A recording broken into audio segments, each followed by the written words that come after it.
ಏನು ಇವತ್ತು ಕರುನಾಡ ಕೇಸರಿ ಎಂಬ ನ್ಯೂಸ್ ಚಾನೆಲ್ ಏನು ಇವತ್ತು ಯೂಟ್ಯೂಬ್ ಅಲ್ಲಿ ಓಪನ್ ಆಗ್ತಾ ಇದೆ. ಅವ್ರಿಗೆ ನಾನು ಮೊದಲನೇದಾಗಿ ಶುಭ ಕೊಡಕ್ಕೆ ಇಷ್ಟಪಡ್ತಾ ಇದ್ದೀನಿ.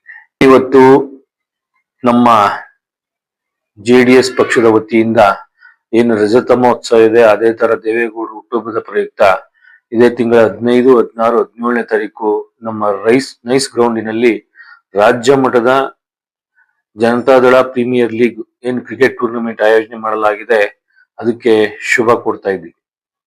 ಸರ್, ಈಗ ರಾಜಕೀಯ ಅನ್ನೋದು ಈಗ ಟೂರ್ನಿಮೆಂಟ್ ಮಾಡ್ತಿರೋ ಉದ್ದೇಶ ಏನೋ ಒಂದು ಯೂತ್ಸ್ ಎಲ್ಲಾ ಕರ್ನಾಟಕದ ಮೂಲೆ ಮೂಲೆ ಡಿಸ್ಟಿಕ್ ಇಂದಾನೆ ಇವತ್ತು ಎಲ್ಲಾ ಕಡೆಯಿಂದನೂ ಕ್ರಿಕೆಟ್ ಪ್ಲೇಯರ್ಸ್ ಪಾರ್ಟಿಸಿಪೇಟ್ ಮಾಡ್ತಾ ಇದ್ದಾರೆ. ಈಗ ಅದೆಲ್ಲ ಒಂದ್ ಕಡೆ ಸೇರಿದಾಗ ಎಲ್ಲ ಒಬ್ರಿಗೊಬ್ರು ಒಂದು ಮ್ಯೂಚುವಲ್ ಅಲ್ಲಿ ಒಬ್ರಿಗೊಬ್ರು ಸೇರಿದಾಗ ಒಂದು ವಿಶ್ವಾಸನೂ ಬೀಳುತ್ತೆ, ಒಂದು ಪಾರ್ಟಿ ಸಂಘಟನೆನೂ ಚೆನ್ನಾಗಾಗುತ್ತೆ ಅನ್ನೋ ಉದ್ದೇಶದಿಂದ ಮಾಡ್ತಾ ಇದ್ದಾರೆ ಸರ್.